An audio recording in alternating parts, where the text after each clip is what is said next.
Ladies and gentlemen, thank you for standing by and welcome to the Chorus Aviation fourth quarter and year-end results conference call. At this time, all participants are in a listen-only mode. After the speaker's presentation, there will be a question-and-answer session. To ask a question during this session, you'll need to press star one on your telephone. Please be advised that today's conference is being recorded. If you require any further assistance, please press star zero. I would now like to turn the call over to Natalie McGinn, Vice President, Investor Relations. Please go ahead. Thank you, Denise. Hello, and thank you for joining us today for our fourth quarter and year-end 2020 conference call and audio webcast. With me today from Chorus are Joe Randell, President and Chief Executive Officer, and Gary Osborne, Chief Financial Officer. We'll start by giving a brief overview of the results and then go on to questions from the analyst community. Because some of the discussion in this call may be forward-looking, I direct your attention to the caution regarding forward-looking information and statements, which are subject to various risks, uncertainties, and assumptions that are included or referenced in our management discussion and analysis of the results and operations of Chorus Aviation, Inc. for the year ended December 31st, 2020, the Outlook section, and other sections of our MD&A where such statements appear. In addition, some of the following discussion involves certain non-GAAP financial measures, including references to EBITDA, adjusted EBT, and adjusted net income. Please refer to our MD&A for a discussion related to the use of such non-GAAP measures. I'll now turn the call over to Joe Randell. Thank you, Natalie, and good morning, everyone. It's remarkable the difference a year can make. One can't help but to reflect and compare how dramatically our business has changed in the last 12 months.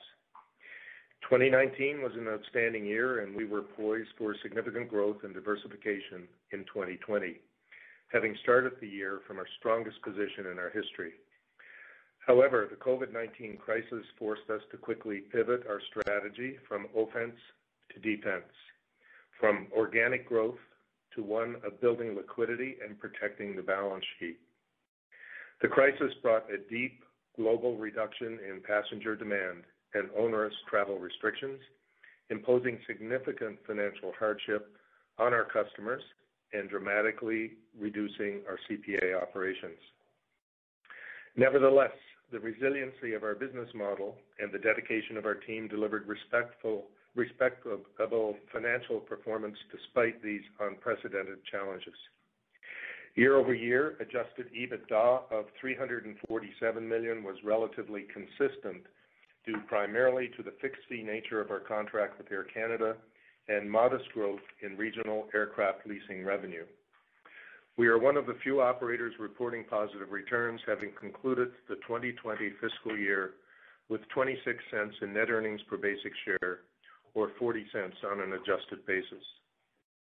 We closed 2020 with approximately $200 million in liquidity, and we anticipate this to be relatively stable for the balance of this year. Preserving liquidity remains a priority given the duration and ultimate impact of the pandemic on our industry are unknown. We understand that the financial losses airlines are incurring are not sustainable in the long term. We continue to work with Air Canada and our leasing customers to help them manage the economic pressures they are facing as a consequence of the sustained reduction in demand for passenger air travel. We are confident that air travel will return, but given the uncertainty of when, we continue to take the steps necessary to protect the company. But there have been some bright spots. We are encouraged by the incremental increases in aircraft utilization and leasing revenue collected in the leasing segment. In the fourth quarter, we collected approximately 60% of the revenue billed in that period, a 10 percentage point increase over the third quarter. We continue to monitor our portfolio of lessees and are in active discussions to remarket the 13 aircraft that have been returned. This has been challenging in this environment. We were very pleased to have delivered the final 2 of 5 new Airbus A220 aircraft to airBaltic of Latvia in the fourth quarter. Voyageur was successful in securing contract extensions with the United Nations for 4 CRJ-200 aircraft and won the competitive bid for a new 5-year contract with Ambulance New Brunswick.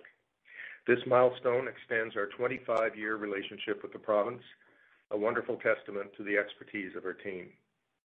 In the latter part of December, we took delivery of 5 new CRJ-900s, bringing the total to 8 new aircraft earning leasing revenue under the CPA in 2020. And we received the 9th aircraft last week. While we only operated approximately 35% of the capacity we flew in the same period last year, our fixed fee compensation under the CPA was unaffected by the significant reduction in flying activity. As a result of service cancellations across Air Canada's network, many of our smaller and regional communities are without air service, and over half of our employees remain on inactive status. We've been advocating for our industry with key government stakeholders so as to ensure the sustainability of regional aviation services is top of mind when making policy decisions. Aviation in Canada needs sector support and urgently needs attention from government. Our stakeholders are being challenged by the uncertainty surrounding future services. We look forward to resuming service and providing critical links to the rest of Canada and the world through the Air Canada network, and we are eager to do so. I'm hopeful our government will soon introduce its plan to assist our vital industry, given its importance to the transportation infrastructure, social fabric, and economic recovery of Canada. I continue to be amazed by the resolve of our team, and I sincerely thank our employees for doing all possible to maintain the safety and integrity of our operations.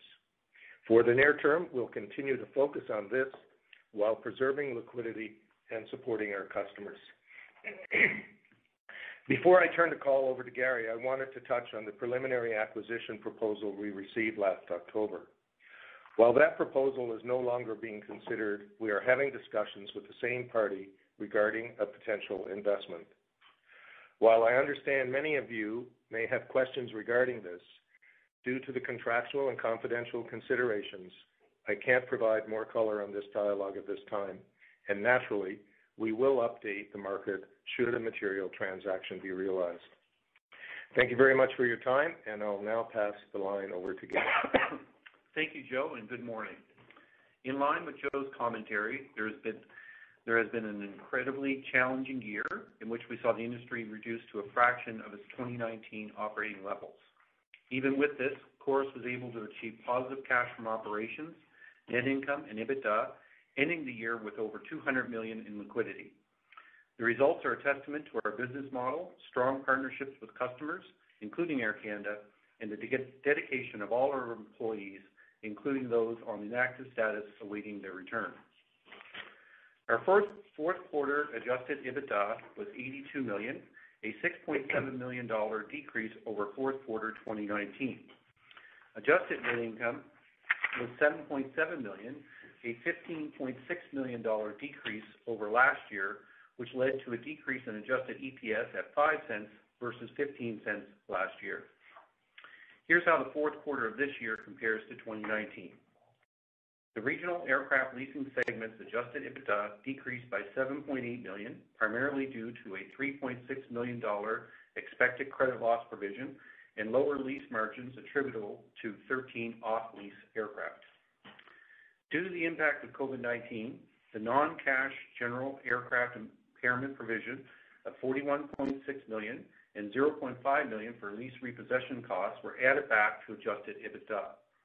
The general aircraft impairment provision was a result of the combination of a drop in current market values, a general assessment of our leases, and carrying values of the related assets. Adjusted EBITDA for the regional aviation services segment increased by $1.1 million. The results were impacted by a decrease in stock-based compensation, an increase in aircraft leasing under the CPA, a decrease in general administrative expenses, offset by a decrease in capitalization of major maintenance overhauls on owned aircraft operated under the CPA, a reduction in other revenue, and an expected credit loss provision.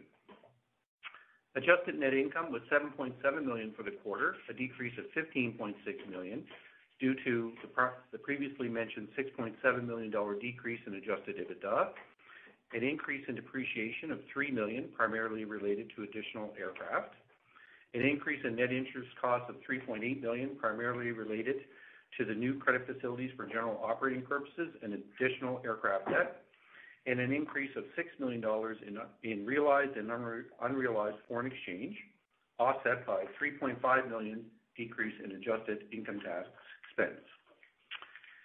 Net income decreased $27.4 million, primarily due to the previously noted decrease in adjusted net income of $15.6 million, a general aircraft provision of $41.6 million, offset by the change in net unrealized foreign exchange on long-term debt of $25.3 million, and tax recovery on adjusted items of $5.8 million. For the year 2020, Chorus reported adjusted EBITDA of $347.5 million, an increase of $5.7 million over 2019. Adjusted EBITDA for the regional aircraft leasing segment increased by $12.9 million, primarily due to the additional aircraft earning leasing revenue, partially offset by the allowance for expected credit loss provision of $8.8 million and lower lease margins attributable to off-lease aircraft. The regional aviation services segment adjusted EBITDA decreased by $7.2 million and was impacted by a reduction in other revenue due to a decrease in third-party MRO activity, reduced part sales, and reduced contract flying, a decrease in capitalization of major maintenance overhauls on owned aircraft operated under the CPA of $5.9 million, an expected credit loss provision of $1.5 million, partially offset by a decrease in stock-based compensation of $9.3 million due to the change in share price, inclusive of the change in fair value of the total return swap. An increase in aircraft leasing under the CPA, primarily related to additional revenue of $9.9 million earned from 2 incremental Dash 8-300s and 8 incremental CRJ-900s in 2020 versus 2019, and a decrease in general administrative expenses. Adjusted net income was $64 million, a decrease over 2019 of $30.9 million, primarily due to an increase in depreciation of $19.2 million related to additional aircraft, an increase in net interest costs of $19 million related to additional aircraft debt, the 5.75% unsecured debentures added in December 2019, and new credit facilities. An increase of $6.9 million in realized foreign exchange and unrealized foreign exchange losses, partially offset by a $5.7 million increase in adjusted EBITDA as previously described, and a decrease in the adjusted income tax expense of $9.3 million. Net income decreased $91.7 million over 2019, primarily due to the general aircraft impairment of $68.2 million, a decrease of $30.9 million in adjusted net income, $3.2 million on lease repossession costs, an increase in employee separation program costs of $2.5 million, offset by tax recovery on adjusted items of $10.3 million. Now turning to liquidity. We ended 2020 with approximately $200 million in liquidity, a decrease from the third quarter of approximately $17 million, primarily due to the equity funding on 2 previously committed A220-300s acquired in the fourth quarter, as well as working capital requirements. We generated strong cash from operations of $56.8 million. Key items that impacted our overall liquidity in the quarter included an increased receivable from Air Canada of $28.4 million, primarily related to increased flying and other activity, increased CAC receivables of $8.4 million, decreased cash of $34.4 million due to repayment of long-term borrowing, and decreased cash of $33.1 million, primarily due to the acquisition of 2 A220-300 aircraft net of financing. In the fourth quarter, Chorus also successfully negotiated the terms of certain of its debt facilities by extending existing repayment terms, all of which is further described in our MD&A. In summary, we amended the following. Increased the term out period of the $100 million U.S. unsecured revolving credit facility to replace a bullet payment due in April 2022 with repayment over 8 equal installments of principal and interest starting in July 2022. It increased the term of the loan deferral program repayment by lengthening the repayment period from 12 to 18 months, beginning in January 21. The balance deferred as of December 2020 was $28.9 million. U.S. Amended the terms of certain of its aircraft loans to remove the remarketing period deadline for aircraft repossessed up to April 24th, 2021. This eliminates the requirement to repay the principal amount of the loans prior to maturity if the aircraft are not released by the end of the remarketing period, and Chorus remains in compliance with the relevant loan conditions. We currently expect liquidity to be relatively stable to the end of this year as we continue with measures to manage it, including the continuation of the reduction of non-essential capital expenditures and overhead costs.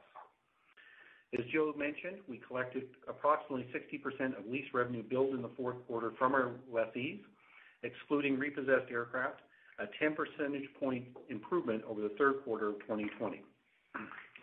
Planned capital expenditures in 2021, including capitalized major maintenance overhauls, are estimated to be between $32 and $38 million. This estimate includes $18.4 million that will be included in controllable costs. Planned aircraft-related acquisitions are expected to be between $100 and $110 million in 2021. These deliveries are subject to securing financing and certain closing terms. That concludes my commentary. Thank you for listening. Operator, we can open the call to questions from the analyst community when you are ready. Okay, thank you. Ladies and gentlemen, to ask a question, please press star, the number 1 on your telephone keypad. We'll pause for just a moment to compile the Q&A roster. Your first question comes from David Ocampo with Cormark Securities. Your line is open. Thanks. Good morning, everyone. Good morning. Good morning.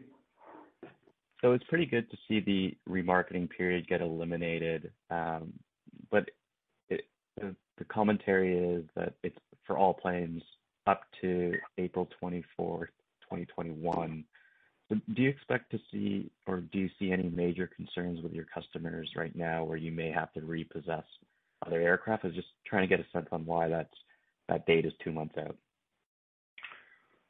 So just on that April 24th date, that relates to our largest lender, EDC. So that remarketing period has been eliminated for up to that date for anything repossessed. So you can see that in the outlook section of the MD&A. And then as far as the lessees, we actively monitor all our lessees. And, we have Aeromexico that's continuing to go through its bankruptcy process, and we're optimistic throughout that piece. And then we continue to monitor others across the globe. And, as far as the lessees go, it's an ongoing and it's a very fluid situation. Yeah, we're monitoring everybody very closely, and, I'd say we certainly don't see anything near term. But again, we're in a difficult environment. I would add, though, that, we have 13 airplanes off lease, and we are in active discussions presently with a number of parties with respect to those airplanes, and certainly feel more optimistic this quarter than we did at the end of the last about being able to position those aircraft with other operators. But again, nothing firm at this point, but we're seeing some positive signs. Yeah, and Joe, you just took my next question, but maybe to build on that, like how are the discussions with customers? Are lease rates coming down quite dramatically from what you're seeing? And are there a lot of other regional aircraft that are hitting the market that you have to compete against? Where there are quite a number of airplanes available in every type out there. If you look at the values today on used airplanes, both their current market values and the lease costs and that sort of thing, they're down quite substantially year over year, depending on which publication you look at. You can see indications of 30% is not unusual, et cetera. So, these are the things we're dealing with in the near term. I think we're optimistic we're going to see that start to come around as COVID starts to, the effect of COVID starts to decline. And the other good thing we're seeing is increased utilization of our fleet that we have out there. And this is consistent with what we've said before, that the domestic and short-haul markets will be the first to come back. And I think that's generally accepted in the industry. So we are seeing that, and we're seeing good utilization rates in other parts of the world on the fleet, including in Asia and Africa and also in South America. So, sort of steady as it goes. but certainly feeling that the flying is up. We're collecting more of our receivables, et cetera. We're heading in the right direction, but how long, and as I've said in my commentary, how deep is yet to be determined. So, Joe, on that, have you noticed an uptick from the 60% of lease revenue that you guys have collected, or can we assume that that's going to remain flat for the Q1? Yeah, we're not seeing a significant change from that at this point, but we'll continue to monitor it. Again, we're working with several customers, and as they come back and the flying increases, we hope and expect to see some increase in that regard. There is sometimes a little bit of a lag as people come back, because obviously, in some cases fares are lower, et cetera. So, operators are digging themselves out of a rut that was created over 2020. That's helpful. I'll hand the call over. Thanks. Your next question comes from Tim James of TD Securities. Your line is open. Thanks, and good morning. Just looking at your expectations for the controllable cost guardrail receivable at the end of the first quarter. It's a fairly wide range relative to what you provided in your Q3 report for the end of the year. Is there any particular reason why there's a fairly wide range on that expectation for the end of the first quarter? So that is actually as it pertains for the end of 2021. So that's why you see that wide range. And Tim, it's really going to depend on how things work out in the operation. We also have to sit down with our customer at Air Canada and try to set some rates here coming up. So that is difficult in this environment, but that's giving you a range for the entire year. So in the first part of the year, we'd expect to be in the lower part of that range, and then as the year progresses towards the higher end of that range. Okay, that's helpful. That makes sense. Then your CapEx plans for 2021 of 100 to 110 million. This is obviously non-maintenance CapEx.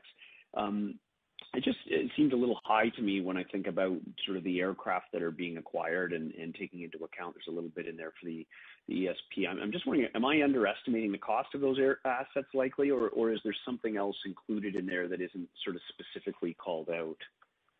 Yeah, we have probably somewhere between 10 and 20 million as a general provision in case we need to do any aircraft improvements. So it's an outlook at this stage. Okay. Then I'm just wondering, and I'm not sure if you can provide any color on that, but the report cites that prior to the pandemic, Chorus was providing Air Canada or providing about 80% of the Air Canada Express capacity. What would that value have been? Can you give us a sense in 2020 what that percentage of capacity would have changed to, if at all?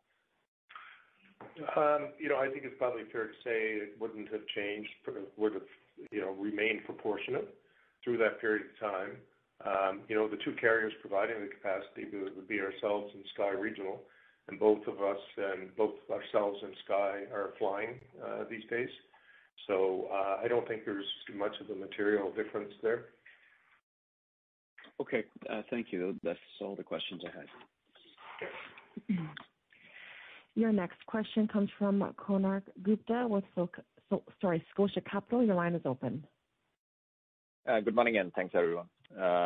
Just wanted to first start off on the liquidity argument. So you guys are expecting liquidity to be more or less kind of stable throughout the year. I'm just curious if you can provide any cadence for that. Do you expect some initial liquidity decline in the first half and then it rebounds, or it's the other way? And then does it reflect, your assumption reflects any external financing or the sectoral support from the government? Okay. So, as far as the liquidity goes, we would expect in the first part of the year to, have a little bit of pressure. Traditionally, if you look back, it's one of our worst quarters, Q1, on the working capital, but we still don't see a meaningful reduction from that level. And then as you go through Q2 and Q3, it improves, and then Q4, you kind of slide, back a bit. So it'll be plus or minus a little bit from that projection throughout the course of the year. And sorry, there was another part of your question. I think it related to assumptions, perhaps, on government or sectorial support. And sectoral support and any external financing you plan to raise in that liquidity assumption. So we do assume that we would raise around 70% on those aircraft financings from that. That's a very typical assumption we have, but we do not assume any level of government assistance in that. Okay, just a reminder, anything that we get under the CEWS program flows back to Air Canada, so it doesn't directly flow to us. Yeah, right. We feel that the sectorial support is very important, but of course, given the fact that we're a contract flyer for Air Canada, we're certainly hopeful that Air Canada will be assisted in looking to, reinstate and provide services as the market comes back up. And so that discussion is very important to us. No, absolutely. So maybe just a clarification on the cost guardrail. If the government sectoral support comes in, will it impact the cost guardrail receivable by any magnitude? It will depend. It's kind of hard to speculate, but the way it works under the CPA is if we get a reduction in cost net through the government programs, it flows back as part of that guardrail process. So, you can expect that it would make its way back through Air Canada. It could reduce our guardrail, or it could increase it depending on if it was overly negative, but it would generally be positive. Makes sense. Perfect. Thank you. Program. Okay. Thanks. Yeah. And then on the gross lease receivable at CAC, if I'm understanding correctly, just making sure, you have been collecting less than 100% of your leases, obviously.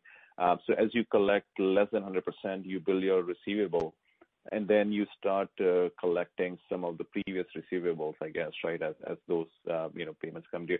How should we think about this liability item or this asset item, gross lease receivable? Should it increase as you go throughout the year, as you obviously collect less than 100% minus the payments you receive, or how should we think about it?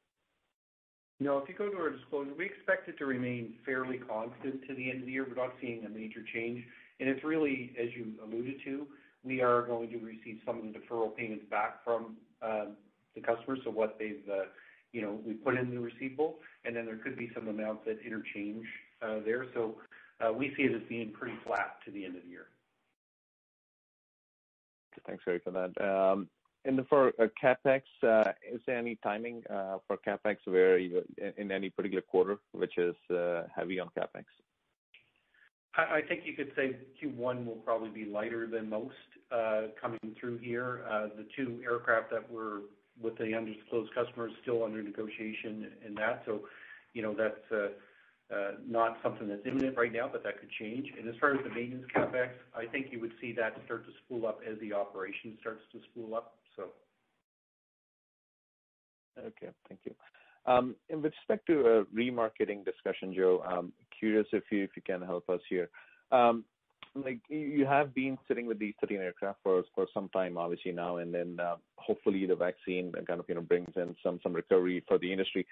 Here, what are the early discussions like with your customers? Are they interested in these 13 or some of these 13 aircraft you have, or they are looking for some other kind of aircraft type? And what is sort of the timing discussion that's happening at this point? Is it like late 21 or early 2022 at this point? No, we're these customers are actively considering the aircraft that we have off lease. And we have not been out actively marketing an increase in our business due to our focus on liquidity over the year. So, we've been focused on remarketing those airplanes. Aside, I think there are a couple of aircraft there that we may potentially do.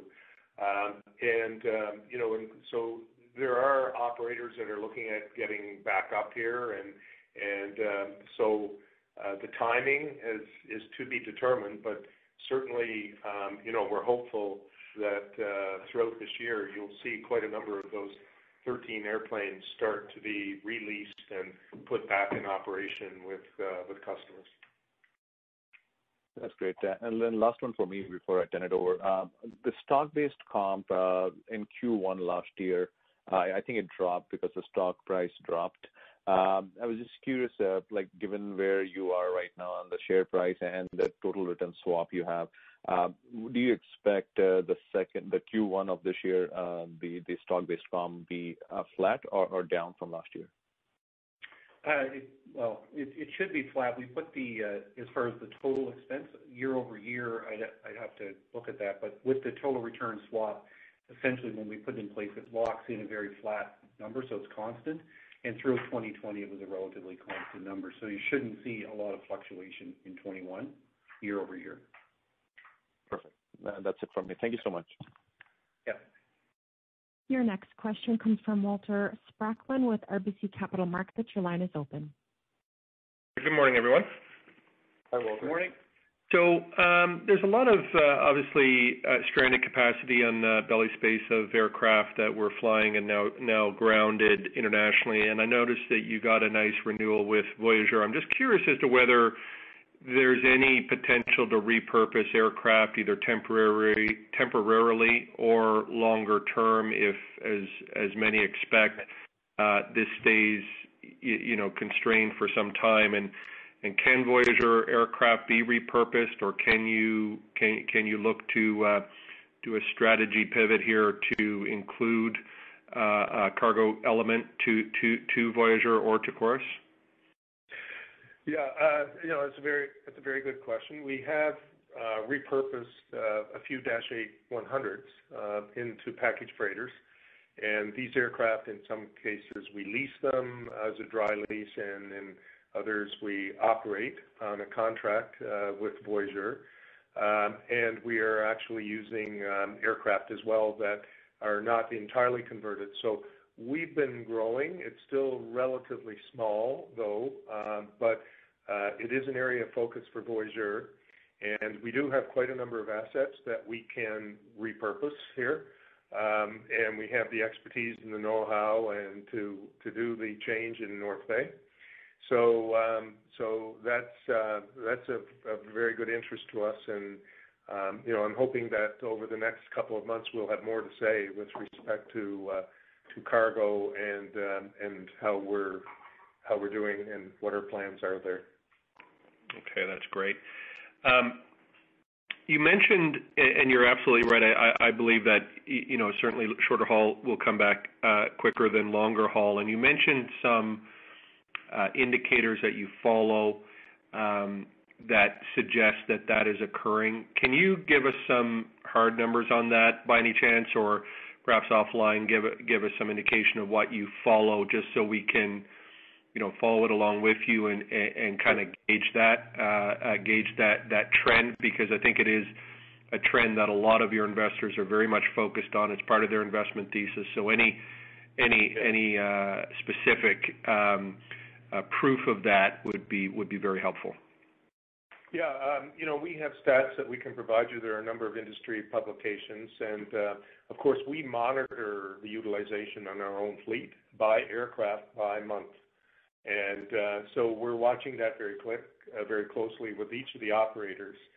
And, and we've seen, as I said, positive signs there and that sort of thing. But we can just take that offline. I don't have the specific publications with me right now, but we can certainly provide you with some indication as to where you can find some of this information. Yeah, and really I was referring to what you were just referencing, Joe, your own utilization, and if you have the chance, again, offline, just to give us, when you said a positive indication, does that, what would be the more quantitative of that? But certainly we can take that offline, absolutely. Yeah, we can look at that for sure. But the other thing is that I think if you look at the percentage of our aircraft that are with operators that are active, it's a very, very high percentage. Which is itself, I think, a good sign in that, of the aircraft that are still with operators, very, very few are very low utilization. They're actually not too bad. Great. In terms of the government talks, I know, Air Canada probably taking the lead on on this along with WestJet, but you're no doubt closer to it than certainly we are. The tone of Air Canada changed very dramatically in a matter of a couple of weeks from what I would say is fairly muted or even negative to very encouraged by the talks that they were having with government as of their last quarter call. Do you have any sense of how that's progressing from your perspective? Are you in talks with government as well, officials on potential aid packages? And do you concur with that assessment that it is encouraging and even since Air Canada's report, would you say that it continues to progress? How would you characterize it, Joe? Well, I can't really speak on behalf of Air Canada in those talks. However, we have ourselves been talking to a number of government officials over the last number of months, and I think it's fair to say that the level of engagement and discussion has improved from our point of view. And there are some very senior people in Ottawa now involved with this. So and we're encouraging them to support the sector for sure. There are a few things that we think are really important, and that's that we really need to get people back up in the air safely and people feeling safe about flying, and I think rapid testing and adjusting quarantine periods, et cetera. But it's a very difficult environment right now that we face to talk about some of those things. But our focus is on how you get back up here and what it looks like. So the focus is on that. The other thing is, what we've been saying is that regional services have been under some financial stress for quite some time. And we've been in the regional business a long time. I've been in it for 40 years. And I can tell you that the download of government-imposed fees, charges from institutions is incredible in this country compared to the U.S. and others. We have all of these independent agencies now that have their own bottom lines to worry about. They're government institutions. It doesn't matter. It's NAV Canada, the airports, CATSA, et cetera. And these institutions are all putting up their charges. And we see in other parts of the world, when the market comes back, people want to be encouraged to fly and not have prohibitive fares facing them as they return to the air. So, our focus has been on and saying to the government, the government really needs to look at regional air transportation as an economic enabler and something that supports the transportation infrastructure within the country rather than being a cash cow. And these charges and these approaches have had, over the years, a very disproportionate effect on regional air transportation, and we've seen it happen. So we did an example the other day where a $250 airfare in the U.S. Attracts fees, taxes, et cetera, about a 15% level. In Canada, the same fare attracts about 37%. And now we're seeing increases of AIFs and NAV Canada fees of 25, 30%. And that's not helpful in terms of the return of air services. And, and we've been saying as well that these communities require access into a large network, into the world, rather than being isolated and not part of a larger network.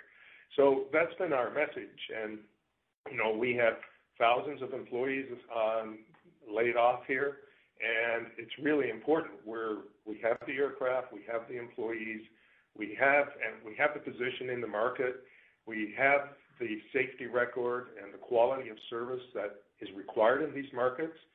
And I think these markets need assistance in terms of how they get back up and how we reestablish regional air service within Canada.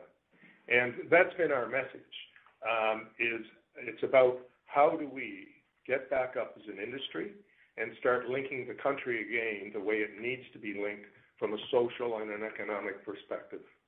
Yeah, hopefully the silver lining from all this is that we do get a revamp in many of these fees as we start to get the airline industry back on its feet. Appreciate the time as always, Joe. Okay, no problem. Your next question comes from Cameron Doerksen with National Bank Financial. Your line is open. Thanks very much. Good morning. Good morning, Cameron. So just want to come back to the 2020 cost guardrail number. I guess it was the 44 million. I'm just wondering when that, I guess, that receivable is collected. I guess my understanding was that would be cash that would be collected in Q1, but I may be wrong on that. So maybe if you can just sort of clarify when that receivable comes in as cash for you. That comes in Q1, and as of this moment, it's been collected. So. Okay. And for the 2021 cost guardrail, it would be the same thing at the end of the year. You would actually receive the cash in Q1 of 2022.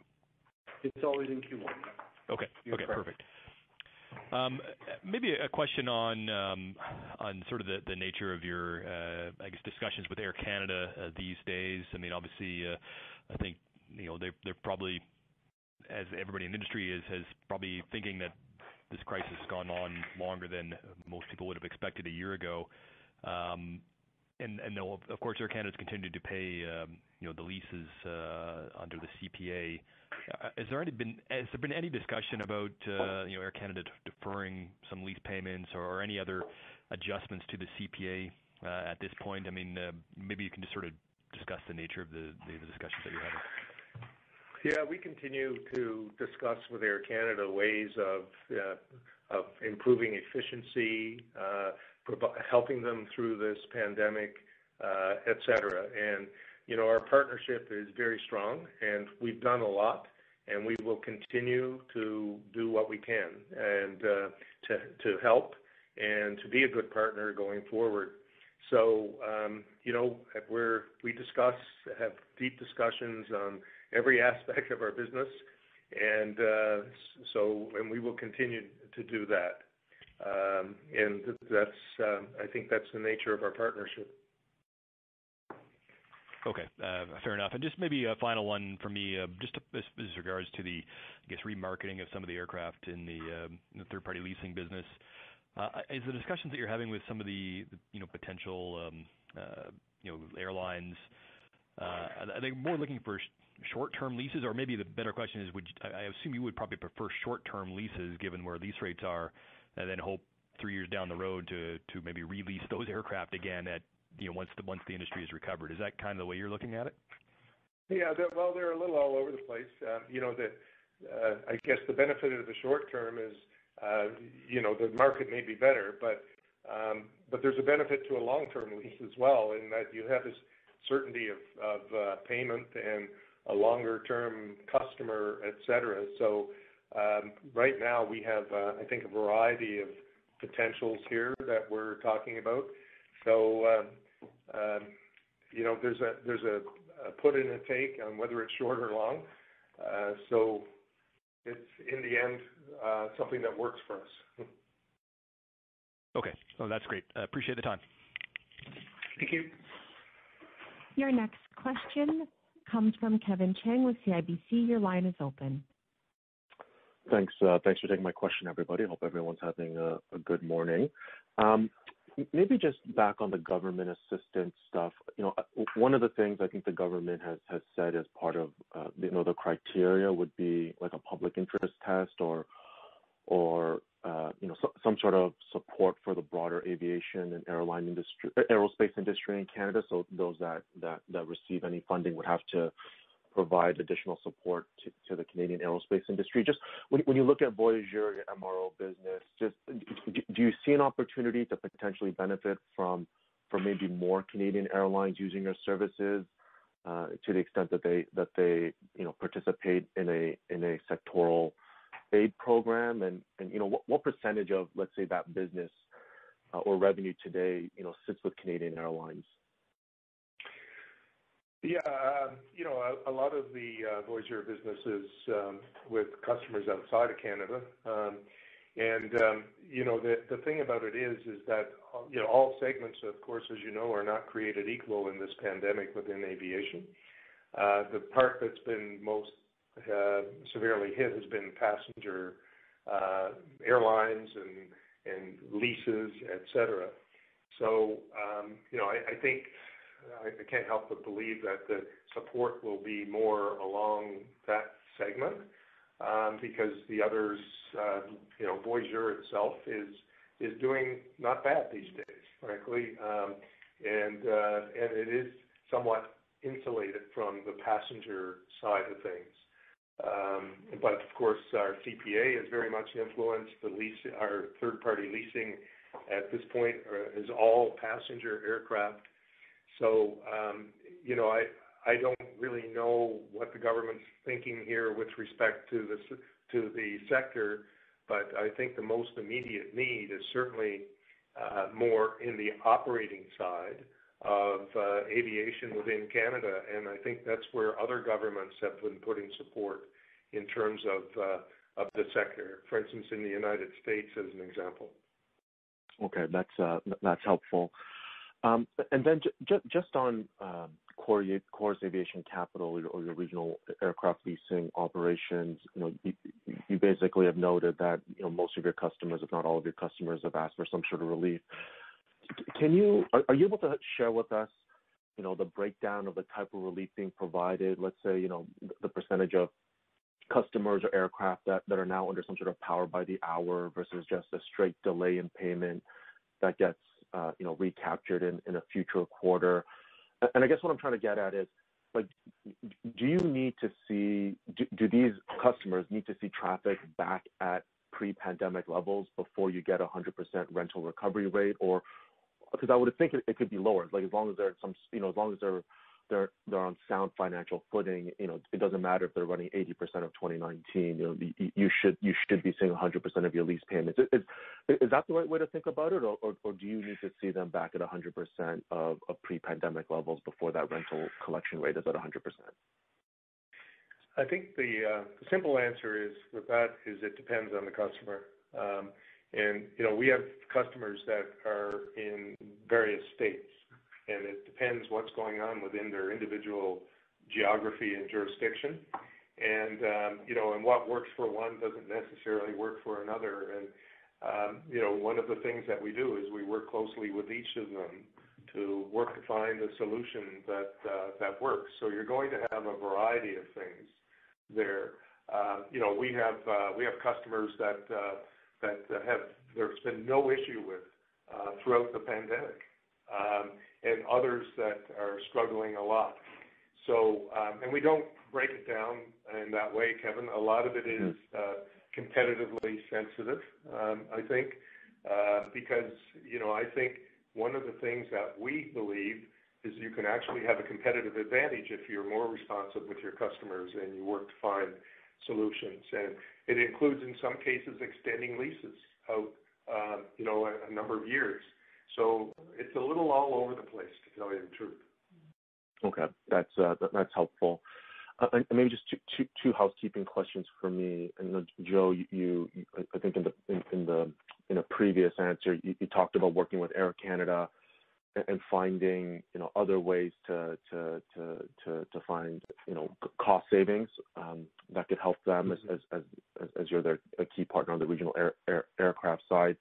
If I look at the CPA pass-through revenue, that was down, 55% year over year, give or take. The controllable cost revenue was down less than that. If I use just simple rule of thumb, is that kind of the opportunity that controllable cost revenue, should be down, maybe similar to what you saw in terms of the pass-through revenue? Just given the lack of flying and if you're able to capture that saving and working with Air Canada, that's kind of a bigger bucket of flow through into Air Canada? Yeah, the only thing I'd say about that is the pass-through flying is generally, costs are generally very directly linked to the amount of flying you're doing. Whereas the other controllable costs, where you got the aircraft, facilities, things of that nature, are not directly impacted, and some of those costs continue to exist. So I don't think you can say that there should be or there can be a direct relationship or they are at the same level. I think we just work with Air Canada on all of the cost buckets, and look at how we can improve the efficiency, how we can help them, and it relates more to things other than costs in terms of what we do with them in streamlining procedures, processes, helping them work through things, and that's what we do. Yeah, I would concur with what Joe said. I mean, there is a large fixed component in the controllable cost for facilities and for aircraft, and that's what would make the difference that you see there. Okay, that helps. And I apologize, I was late on the call, but Gary, if you might have given this in your prepared remarks, have you guided to what we should be thinking about in terms of the repayment of long-term debt in 2021, just given a number of the amendments to your debt facilities? Is kind of a low to mid $30 million a quarter still the right run rate, assuming current levels of flying? Yeah, I think if you just go to the current portion of the debt, that'll give you a pretty good idea of what's coming in the next 12 months, and you could, kind of even that out for the most part. Okay, we can just even it. Perfect. That's it for me. Thank you very much. Again, as a reminder, to ask a question, please press star, then the number 1 on your telephone keypad.